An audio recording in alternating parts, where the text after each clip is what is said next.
B ग्राम 9 present करता है बहुत ही दिलचस्प किरदार डॉबी। पार्ट 1 में हम सब ने देखा हैरी पॉटर सीरीज का सबसे लॉयल और ब्रेव कैरेक्टर था। डॉबी मैलफॉय फैमिली का गुलाम था। डॉबी कैसे हैरी को पहली बार मिलता है? डॉबी ने हैरी को वार्न किया कि हॉगवर्ट्स ना जाए। डॉबी ने अनजाने में हैरी को यह बता देता है कि रहस्यमयी तहखाना खुल चुका है। अब आगे। हॉगवर्ट्स में क्रिसमस की छुट्टियां होती थी। डॉबी क्रिसमस के दिन हैरी की डॉर्मेट्री में सुबह सुबह उससे मिलने आता है।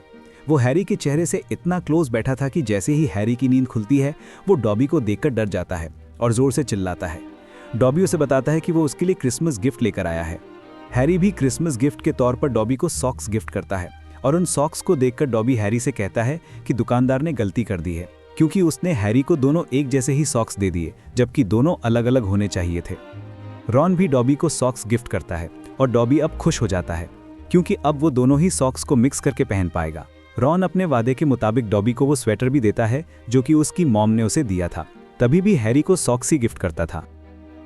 Harry Potter and the goblet of fire series में हैरी ट्राइविज़ार्ड टूर्नामेंट में चुन लिया जाता है और इस टास्क के लिए उसे काली झील में 1 घंटे पानी के अंदर रहना था। और ये टास्क एक दिन पहले तक भी वो ये तरीका नहीं ढूंढ पाया था कि आखिर 1 घंटे पानी के अंदर सांस कैसे लेगा। डॉबी को हैरी के ट्राइविज़ार्ड टूर्नामेंट के बारे में पता चलता है।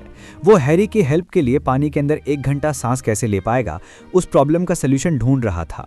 तभी डॉबी प्रोफेसर मैकगोनेगल और बार्टी क्राउच जूनियर, जो कि मैड आई मूडी के रूप में था, वो उन दोनों की बातें सुन लेता है जहां वो ये डिस्कस कर रहे थे कि पानी में लंबे समय तक सांस कैसे लिया जाए। उसी टाइम पर वो गिलफोर्ड पौधे का जिक्र करते हैं।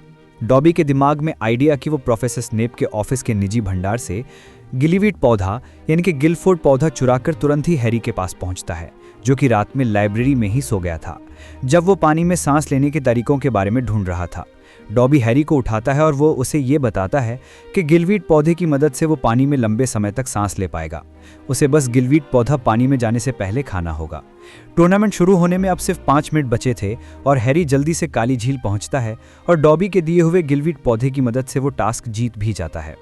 मूवीज में ऐसा दिखाया गया है कि डॉबी की जगह नेविल लॉन्गबॉटम ने हैरी की मदद की थी, पर बुक्स में वो डॉबी था जिसने हैरी की मदद की थी। मूवीज में ये सीन नेविल लॉन्गबॉटम को दे दिया था। हॉगवर्ट्स में काम करते टाइम डॉबी की दोस्ती एबरफॉर्थ डंबलडोर से हुई और डॉबी अक्सर हॉग्समीड में टाइम स्पेंड किया करता था। एबरफॉर्थ को भी डॉबी काफ़ी पसंद था। अगले साल जब अम्ब्रिज पूरे स्कूल को अपने कंट्रोल में ले लेती है तब हैरी एक ग्रुप बनाता है जिसका नाम था डंबलडोर आर्मी, और हैरी डॉबी से ये पूछता है कि क्या उसे किसी ऐसे जगह के बारे में पता है जहां वो डंबलडोर आर्मी के मेंबर्स को जादू सिखा सके। तब डॉबी हैरी को रूम ऑफ रिक्वायरमेंट के बारे में बताता है कि उसने पिछले साल कई बार इस रूम का इस्तेमाल किया था। दरअसल जब विंकी के मालिक बार्टी क्राउच सीनियर ने पुराने कपड़े देकर आज़ाद कर दिया जिससे वो उदास हो जाती है, हर वक्त काफ़ी ज़्यादा बटर बियर पी लेती थी और नशे में धुत रहती थी। तब डॉबी विंकी को छिपाने के लिए जगह ढूंढ रहा था, तब उसे इस रूम का पता चला था। मैं उसका इस्तेमाल करता था। इस रूम में ज़रूरत का हर सामान अपने आप ही मिल जाता है। डॉबी जब इस रूम का इस्तेमाल विंकी के लिए करता था तब उसे इस रूम में बटर बियर के एंटीडोट्स मिल जाते थे और विंकी के लिए एक बेड भी मिल जाता था जिस पर विंकी आराम करती थी जब तक बटर बियर का असर खत्म ना हो जाए। हैरी को सब कुछ बता देता है। हैरी इस रूम का इस्तेमाल डीए के मेंबर्स को defence of the dark art सिखाने के लिए करने लगता है।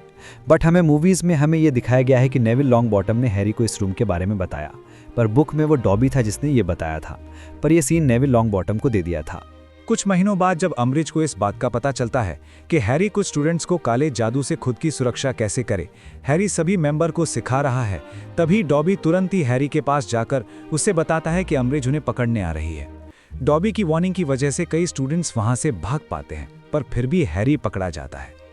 सीरियस की मौत के बाद हैरी को यह पता चलता है कि सीरियस ने अपने विल में अपना सब कुछ उसके नाम कर दिया था, जिसमें ब्लैक परिवार का हाउस एल्फ क्रीचर भी शामिल था। हैरी क्रीचर को हॉगवर्ट्स के किचन में डॉबी और बाकी हाउस एल्फ के साथ काम करने के लिए भेज देता है। कुछ महीनों बाद जब हैरी को ड्रेको पर शक होता है कि वो भी एक डेथ ईटर बन चुका है और वो कुछ ना कुछ जरूर प्लान कर रहा है, तब हैरी क्रीचर को बुलाता है। क्रीचर के साथ डॉबी भी वहां पहुंच जाता है और हैरी और रॉन देखते हैं कि डॉबी और क्रीचर आपस में लड़ रहे होते हैं और वो एक दूसरे को मार रहे होते हैं। डॉबी गुस्से में क्रीचर से कहता है कि क्रीचर डॉबी के सामने हैरी पॉटर की बुरा भला नहीं कहेगा क्योंकि डॉबी उसका मुंह बंद कर देगा। जब क्रीचर हैरी के बारे में और भी बुरा भला कहने लगता है तब डॉबी क्रीचर के मुंह पर मारता है और उसके दांत तोड़ देता है।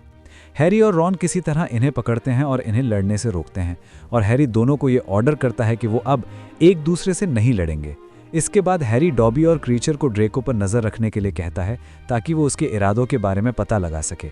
डॉबी और क्रीचर दोनों ही ड्रेको पर नज़र रखते हैं और कुछ दिनों बाद वो दोनों हैरी के पास आते हैं और उसे बताते हैं कि ड्रेको रूम ऑफ रिक्वायरमेंट का यूज़ कर रहा है।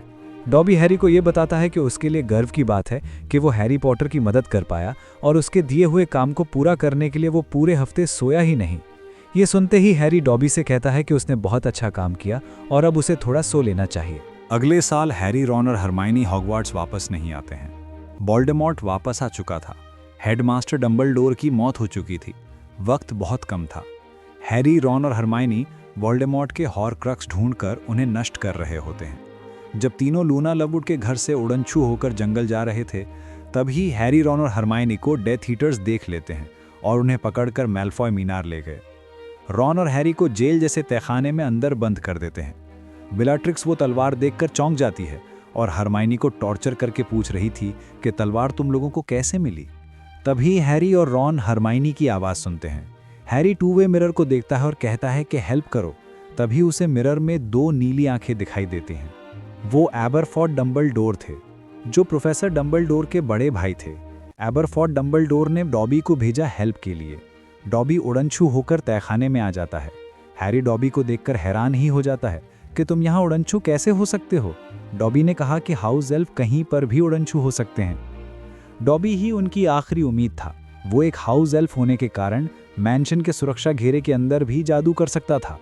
Dobby mister Ollivander, Luna और डीन को बिल और फ्लर के घर शेल कॉटेज में ले जाता है और फिर वो हैरी और उसके दोस्तों ने बचाने के लिए वापस आता है। हैरी और रॉन बेलाट्रिक्स और मैल्फॉय पर अटैक करते हैं, पर बेलाट्रिक्स हरमाइनी के गले पर चाकू रख के उन्हें धमकाती है कि अगर उन्होंने कुछ भी किया तो वो हरमाइनी को मार देगी।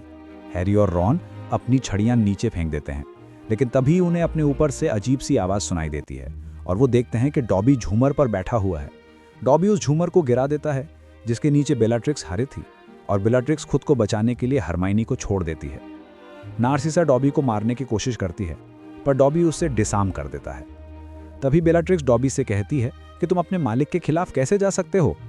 इस पर डॉबी कहता है कि डॉबी का कोई भी मालिक नहीं है।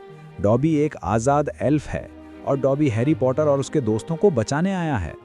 डॉबी, हैरी और उसके दोस्तों ढे उन सबको लेकर उड़नछू होकर शेल कॉटेज जा रहे थे।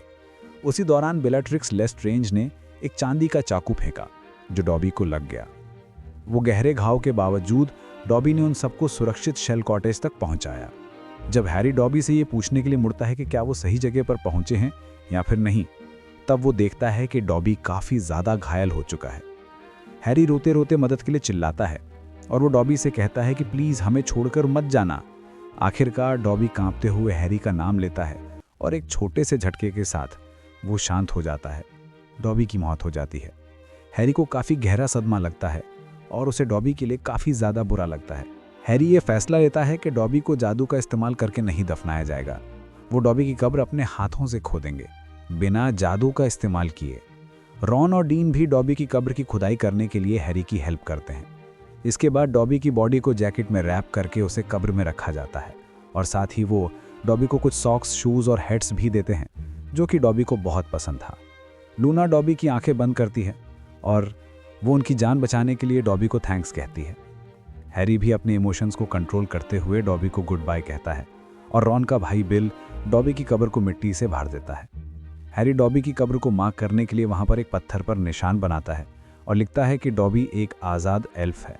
हाउस एल्फ की शक्तियाँ भले ही जादूगरों से अलग हों, पर इसका मतलब ये नहीं है कि वो कमज़ोर हैं या वो किसी से कम हैं। एक हाउस एल्फ भी अपने और अपने दोस्तों के लिए खड़ा हो सकता है और उनकी रक्षा कर सकते हैं। डॉबी सच में हैरी पॉटर सीरीज़ का वन ऑफ द लॉयल और ब्रेव कैरेक्टर था। बहुत ही दिलचस्प किरदार था डॉबी का। आपको इस दिलचस्प किरदार की स्टोरी कैसी लगी, कमेंट करके बताना।